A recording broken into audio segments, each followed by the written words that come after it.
Muito se vem falando sobre o mercado de carbono, mas vocês sabem exatamente do que se trata?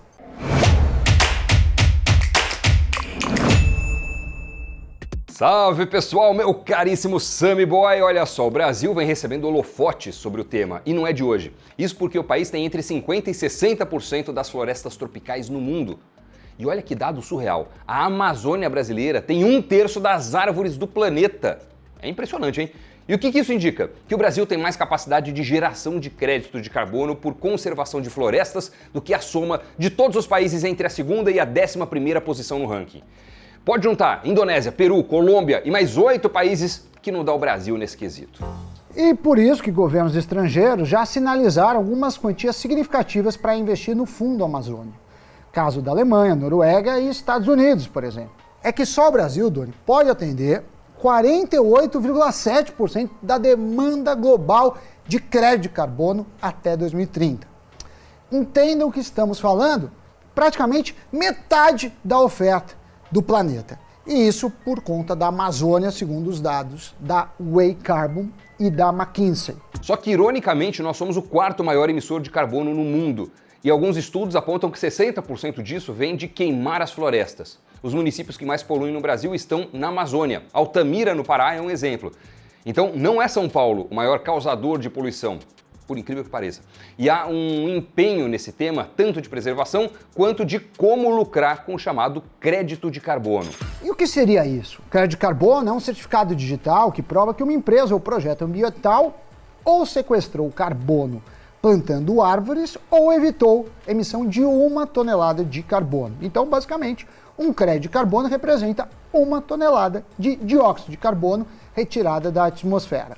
O mais comum é que esse crédito seja adquirido por uma empresa que precisa compensar o efeito da sua atividade e evitar sanções governamentais. Assim, quando uma empresa adquire um crédito de carbono, ela tem permissão para continuar poluindo desde que a quantidade emitida seja compensada de alguma forma. De um lado estão as empresas geradoras de créditos de carbono que vendem o excedente que elas têm. Ou seja, elas vendem a quantia que elas teriam direito a poluir, mas não poluem.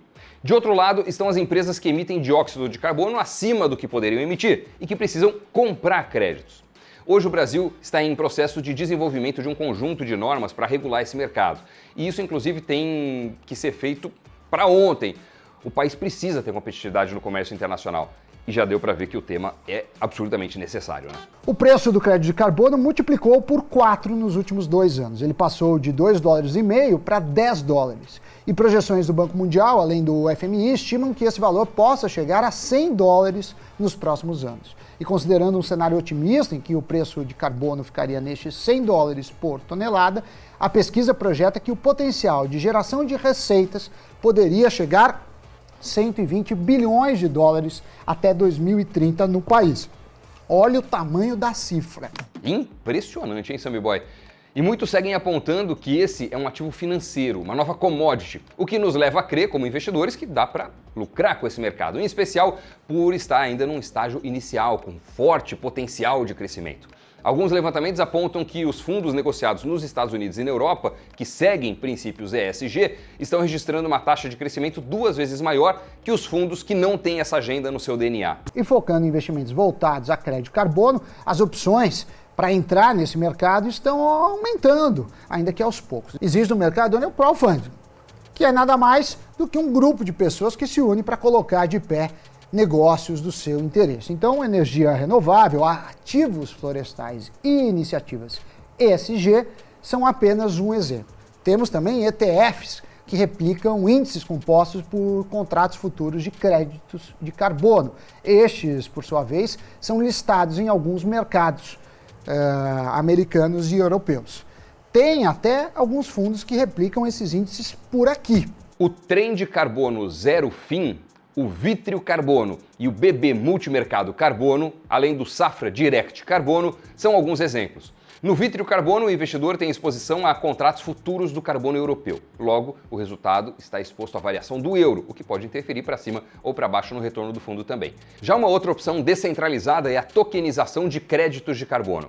O investidor compra créditos de projetos ambientais certificados e armazena esses ativos em uma carteira digital.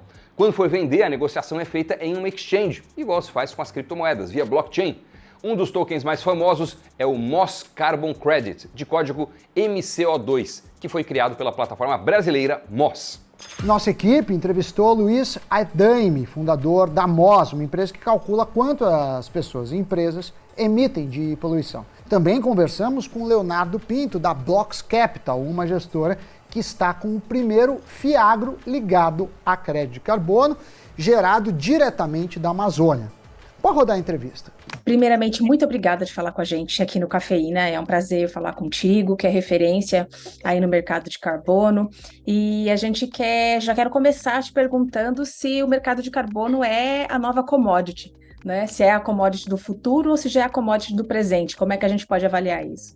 É a commodity do presente e deve ser cada vez mais a commodity do futuro. Simplesmente porque o carbono ele precifica, né, essa externalidade que ninguém nunca precificou direito, colocou um custo, que é a poluição, a emissão de gás de efeito estufa. E a emissão de gás de efeito estufa, né, que é uma forma de poluição, mas enfim, são meio equivalentes, está exponencializando. Quer dizer o quê? Que 300 anos atrás era zero, né, antes da Revolução Industrial, aí a gente passou a queimar carvão e petróleo, né, para gerar energia e rodar carro, transporte, etc. Chegou a 25 bilhões de toneladas de CO2 ou CO2 equivalente, né, gás de efeito estufa, em 2008, e depois de 14 anos chegou a 55 bilhões de toneladas, ou seja, foi de 0 para 25 bilhões em 300 anos, e de 25 bilhões mais que dobrou para 55 bilhões em 14 anos. Está exponencializando, né? Está fazendo assim. E qual que é o problema disso? Vários. Na toada que a gente está, de 55 bilhões de toneladas, se a gente continuar poluindo do jeito que a gente está poluindo, a gente vai ter um aumento de 3 graus na temperatura da Terra daqui a 50 anos. Então, hoje a minha filha tem 3 anos, a Olivia. Quando a Olivia tiver 53, ou seja, estiver aí no meio da vida dela, ela vai estar vivendo num mundo onde as áreas litorâneas do mundo estão debaixo d'água, onde a área tropical do mundo, né, Brasil, África, Sudeste Asiático, vão estar inabitáveis. A gente vai ter que morar ou no extremo norte da Europa ou no extremo sul, né, da América do Sul e poucos lugares, porque no meio vai ficar muito quente, vai fazer 60, 65 graus à sombra, não vai dar para morar no Brasil, na África, etc. E, mais importantemente, onde a produção de comida do mundo cai 50%. Então a gente vai estar com uma população de 10 bilhões de pessoas, 5 bilhões de pessoas vão morrer de fome. É um cenário horroroso, né? E isso é o cenário base. Pode ser pior, pode ser melhor que isso, com pouca chance. Também com pouca chance pode ser pior que isso, né? Se for pior que isso, a gente está basicamente falando do fim da humanidade. O problema de poluição, de emissão de gás de efeito estufa que nós estamos tendo hoje é o maior desafio à existência, né, dos seres humanos na Terra desde que a gente surgiu, né, como Homo sapiens, sei lá, 500 mil anos, 1 milhão de anos atrás. Então, é grave a situação. E se crédito de carbono, né, como solução para precificar a poluição, e aqui o que eu quero dizer é, a Petrobras, por exemplo, emite 60 milhões de toneladas ao ano, e isso custa zero para ela, né? Se ela emitir 2 bilhões ou 2 trilhões, ela continua custando zero para ela, porque o mercado brasileiro não é regulado e a Petrobras, até pouco tempo atrás, não compensava nada de suas emissões. No momento que a sociedade começa a impor, né, como já está começando a impor, mesmo nos lugares onde não tem obrigação pelo governo, como o Brasil, há empresas como a Petrobras que compram crédito de carbono para pagar pela poluição, né, que elas geram e trazem ao mundo, aí a gente começa a criar um incentivo forte, um incentivo financeiro para a redução. E aí não é minha opinião, são opiniões e informações públicas, né? O London School of Economics, o FMI, o Banco Central Europeu, o World Bank, enfim, as maiores, né, fundações ou instituições, né, de pesquisa do mundo, dizem que o preço de equilíbrio para a gente conseguir diminuir drasticamente a poluição do mundo é de 75 a 180 dólares, né? O preço no mercado voluntário, que é onde nós atuamos, e onde o Brasil é abençoado pelo Brasil ter metade das florestas tropicais do mundo, o Brasil tem metade da capacidade de geração de crédito de carbono do mundo. O Brasil é a Arábia Saudita do carbono. esse preço, né, de 75 a 180 dólares, no mercado voluntário, que é onde o Brasil tem todo um potencial que está crescendo absurdamente, né, de geração de crédito de carbono para vender para o resto do mundo, está 10 dólares. Né? Então, há bastante espaço, né, do preço atual para chegar no preço de equilíbrio. Em alguns lugares já chegou, na Europa já está a 80 dólares, ou seja, já está se aproximando ao preço de equilíbrio. E a gente precisa que chegue ao preço de equilíbrio para salvar a humanidade. Então, estar exposto a essa commodity, você está alinhado com a sobrevivência da humanidade, né?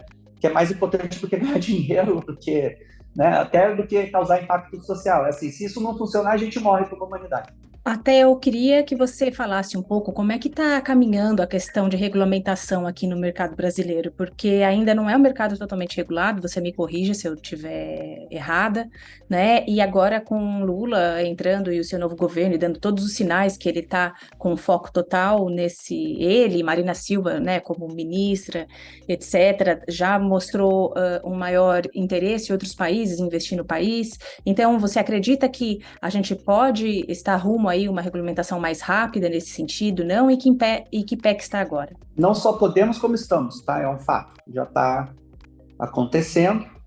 A gente, como país, a gente tem um setor regulado, que é o setor de distribuição de combustível, no programa que chama RenovaBio, regulado pela ANP, com créditos de carbono que chamam CBIOS.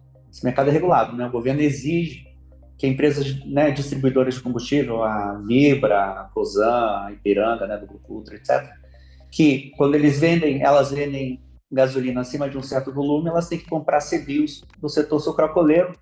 E o racional aqui é que o etanol emite 4 vezes menos gás de efeito estufa em comparação com a gasolina ou derivados de petróleo, né, diesel, etc. Esse é um arcabouço, um embrião, pode ser visto, né, como um arcabouço ou embrião para o setor, para a expansão do mercado regulado para outros setores.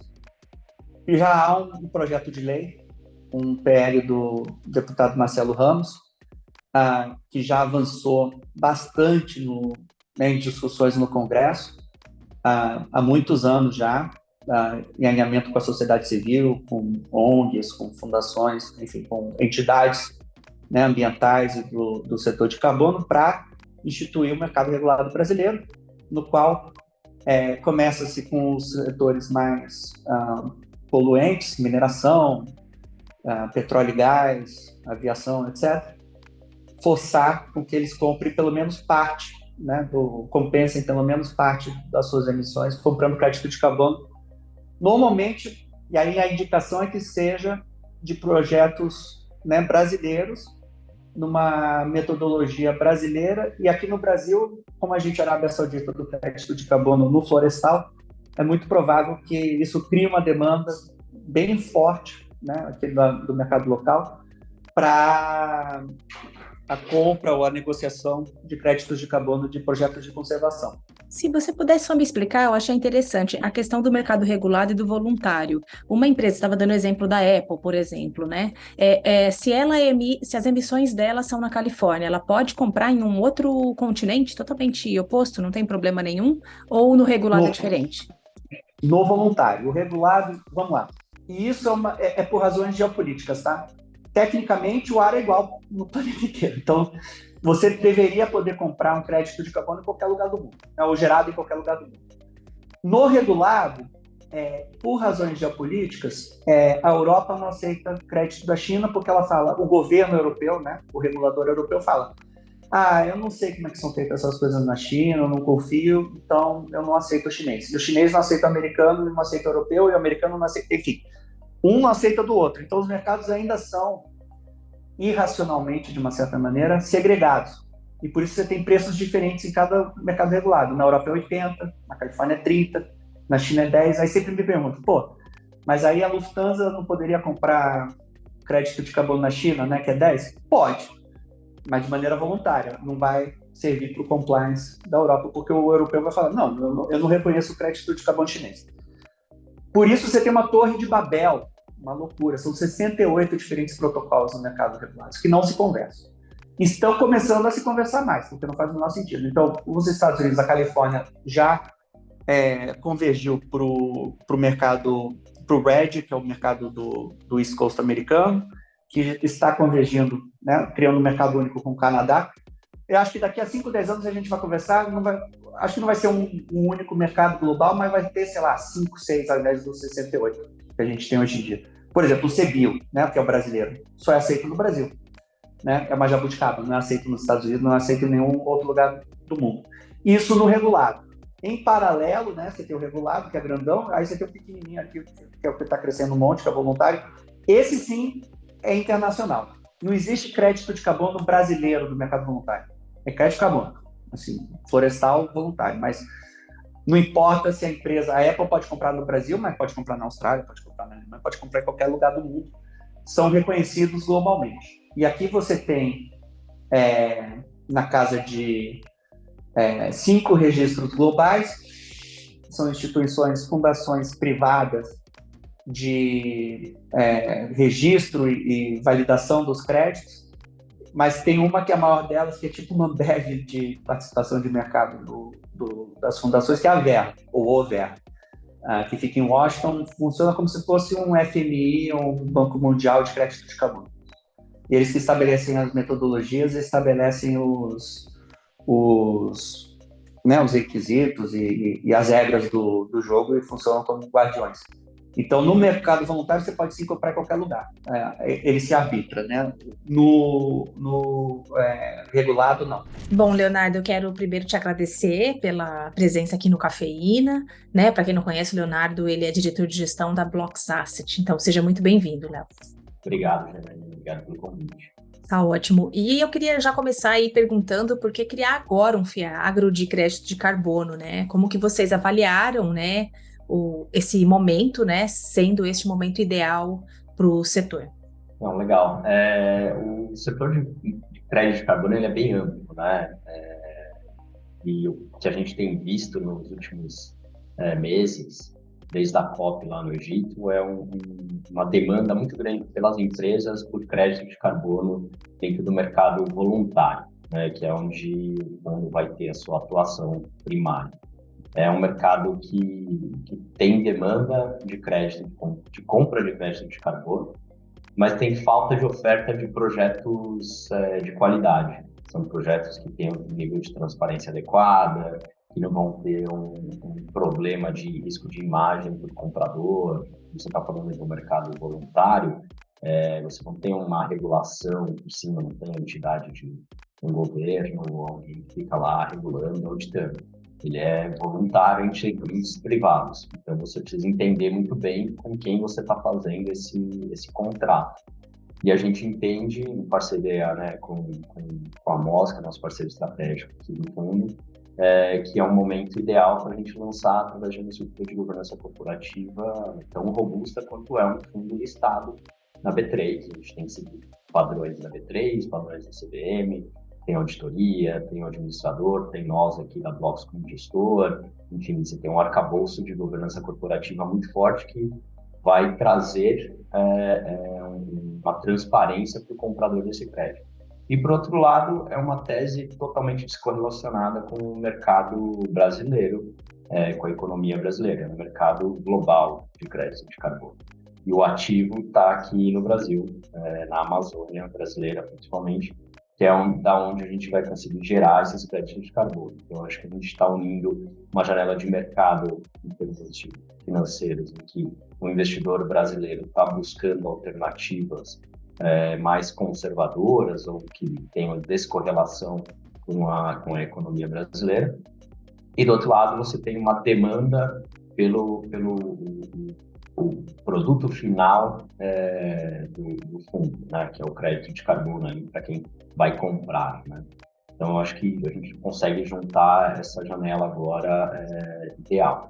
Perfeito. E se você pudesse adiantar um pouco para a gente alguma especificidade, né, do produto, até o ticker, qual vai ser o ticker que vai ser negociado, né, aqui em bolsa, e o que você pode nos falar, seja desde rentabilidade, a liquidez dele, né, quem que pode investir, se é aberto para investidor pessoa física ou não, tem que ser qualificado ou profissional. O fundo está em oferta, né? Então a gente tem um período de reserva agora, em que os investidores qualificados, o público é o investidor qualificado, né? É aquele que tem, em resumo, sim, aquele que tem patrimônio financeiro acima de R$ 1 milhão.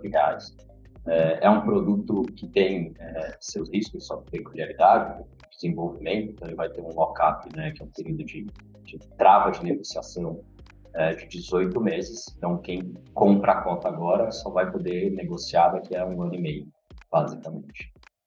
Exatamente para poder ter um período de maturação do desenvolvimento do projeto, né? Não um fundo que vai comprar crédito de carbono e revender crédito de carbono, ter minha liquidez, fazer spread, não. A ideia do fundo é exatamente comprar propriedades na Amazônia, desenvolver o processo de certificação, que é o que gera o crédito de carbono, e aí sim, depois de desenvolvido esse período aí de 12 meses, 15 meses, a gente consegue ter o crédito de carbono, começa a vender o crédito e aí a gente começa a pagar dividendo para o investidor. Tá?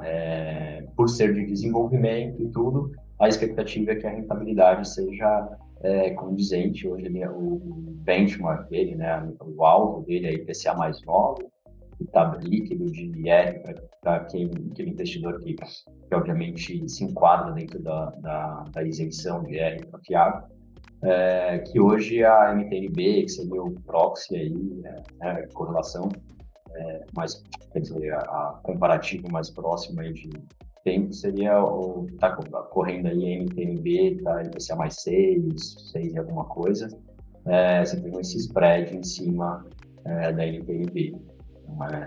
É um fundo também que tem um apelo de ESG, então a gente entende que tem carteiras, investidores buscando esse tipo de ativo, a gente preza muito por isso, não é meramente o retorno financeiro, você tem ali a preservação, a relação com as comunidades, tudo em volta, pelos estudos de biodiversidade que são feitos para você poder gerar o crédito de carbono. Então, é um investimento interessante nesse sentido. Eu acho que a ideia do fundo também é muito trazer um exemplo. Né? A gente vê assim, negociações privadas indo nessa linha. E tem uma pública, que é a própria Shell, que investiu R$ 200 milhões numa startup de crédito de carbono, relacionada ao mercado de crédito de carbono, e que o objetivo também desenvolver projetos como o nosso, como o que o fundo vai fazer, mas que não estão aí à disposição do investidor geral. Então, pensando nisso, a gente entende que é uma forma também do investidor participar desse novo mercado que está sendo criado, um mercado incipiente, obviamente tem riscos, ele é um mercado de alto crescimento, mas não tem um histórico, então não tem como a gente frisar que ele vai se comportar de uma maneira X ou Y, mas é um mercado que entendemos tem muito potencial, e não só a gente, né? A Shell está entrando, a gente tem outras gestoras, bancos nacionais, estrangeiros, tentando entrar nesse mercado. Tem o próprio Arminio Fraga já comentou sobre esse mercado, tem iniciativa deles lá de também criar empresa de florestas. Então, é um mercado que está começando e o nosso fundo vai ser mais um player dentro desse mercado. Se você puder comparar com algum tipo de produto semelhante que esteja sendo negociado lá fora, Europa, Estados Unidos, você está onde mesmo, Leonardo? Eu estou em Luxemburgo, né? Que a Europa é onde esse mercado voluntário está mais aquecido.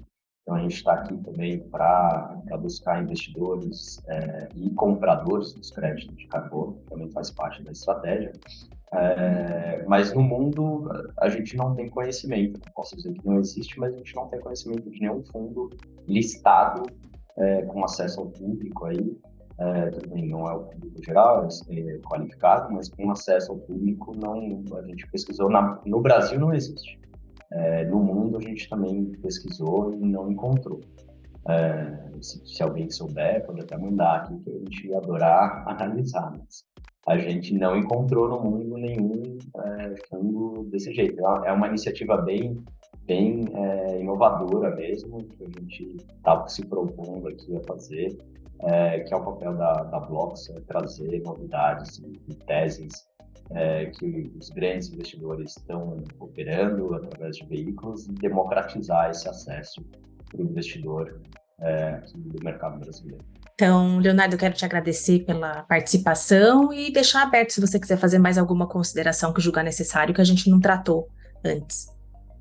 Não, obrigado, Janaína, pela oportunidade, pelo tempo aqui, disponibilidade.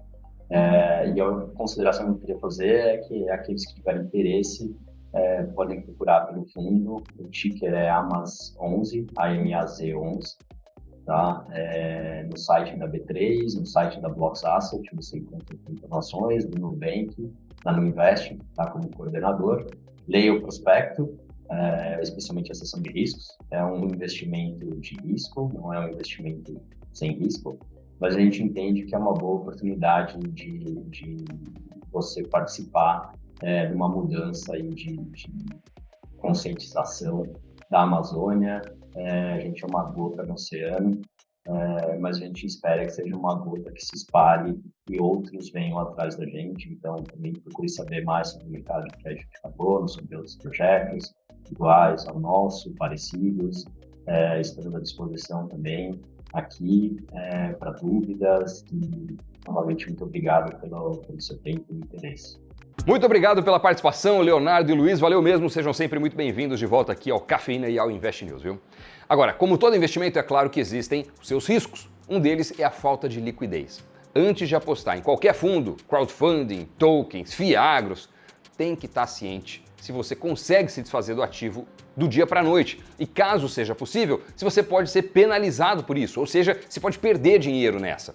Somado a isso, é bom ter em mente que cenário macro também influencia, além, é claro, de eventos que fogem completamente ao nosso domínio, pandemia, guerra e tudo mais, né? Planejadores financeiros alertam para quem for investir no setor de crédito de carbono, como um todo, opte por projetos regulados. Além disso, os ETFs ligados ao setor ou fundos de contratos futuros costumam oscilar bastante, sendo indicado para quem tem uma certa tolerância ao risco e no longo prazo. Quem costuma pedir resgate ao menor sinal de oscilação pode se dar bem mal e não ter o tempo do ativo maturar e reverter em rentabilidade. E aí, o que é que vocês têm a dizer sobre esse tema? Vocês acreditam no potencial que o Brasil tem nesse tópico em particular? Você já investe de alguma forma em ativos ligados a essa agenda ESG? Conta pra gente aí nos comentários. E agora partiu pro Giro de Notícias.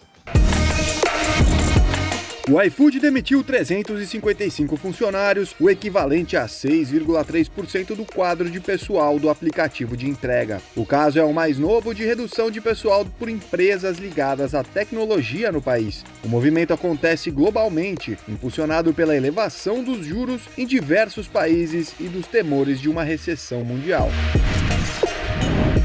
A Embraer anunciou a assinatura de um contrato de serviços com a Força Aérea das Filipinas. A fabricante brasileira de aeronaves vai apoiar a frota de A-29 Super Tucano do país. O acordo fornecerá suporte a mais de 200 componentes. Os valores não foram informados.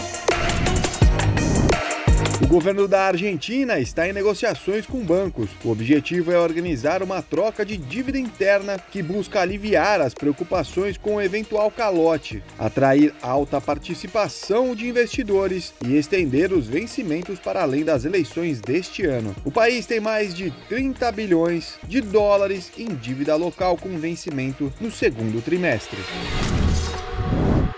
Notícias giradas, e você? Gosta do assunto? Deixa nos comentários. Já nos segue aqui no YouTube, nas outras redes? Senão, é um prestígio ter você como seguidor. Fora isso, curta os comentários e nos vemos, né, Doni? Aqui no Cafeína e no Invest News. Tchau, tchau.